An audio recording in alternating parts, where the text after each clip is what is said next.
can apply for a student visa to study in the UK if you're 16 or over and 1. You have been offered a place on a course by a licensed student sponsor. 2. You have enough money to support yourself and pay for your course. 3. You can speak, read, write and understand English. 4. You have consent from your parents. The earliest you can apply for a visa is 6 months before you start your course. You'll usually get a decision on your visa within 3 weeks. How long you can stay depends on the length of your course and what study you've already completed.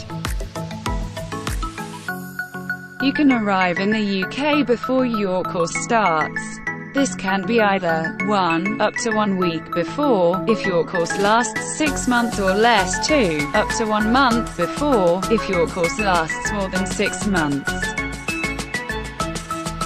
It costs £348 to apply for a student visa from outside the UK and £475 to extend or switch to a student visa from inside the UK. If you're making an immigration application online, you pay the healthcare surcharge as a part of the application process.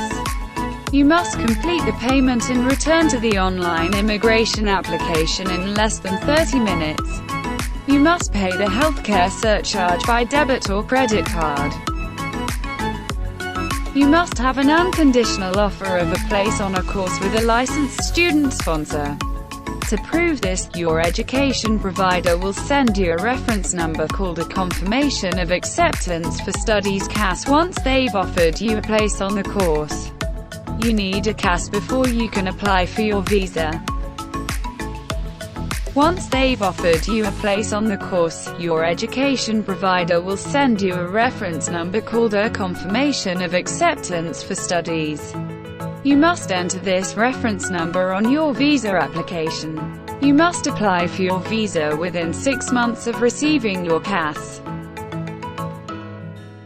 You must prove your knowledge of the English language when you apply. This usually means passing a secure English language test, SELT. This must be from an approved provider. You must prove you can read, write, speak, and understand English to a certain level on the Common European Framework of Reference for Languages (CEFR) scale.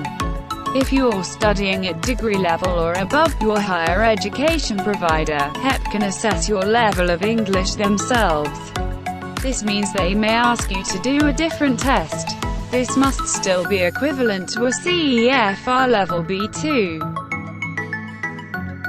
When you apply for your student visa, you must provide a current passport or other valid travel documentation, a confirmation of acceptance for studies (CAS) from your course provider, proof you have enough money to support yourself and pay for your course. This will vary depending on your circumstances.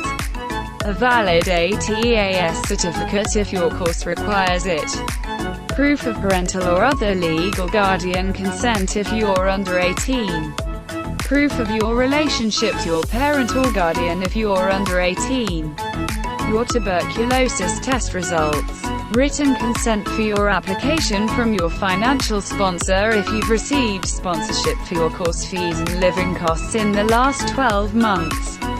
You may need to provide additional documents depending on your circumstances. As part of your application, you'll need to prove your identity. How you do this depends on where you're from and what type of passport you have. You'll either give your fingerprints and a photograph biometric information at a visa application center. Use the UK Immigration ID Check app to scan your identity document. You'll also create or sign into your UK Visas and Immigration (UKVI) account. You'll be told what you need to do when you apply. Once you've started your application, you can save your form and complete it later.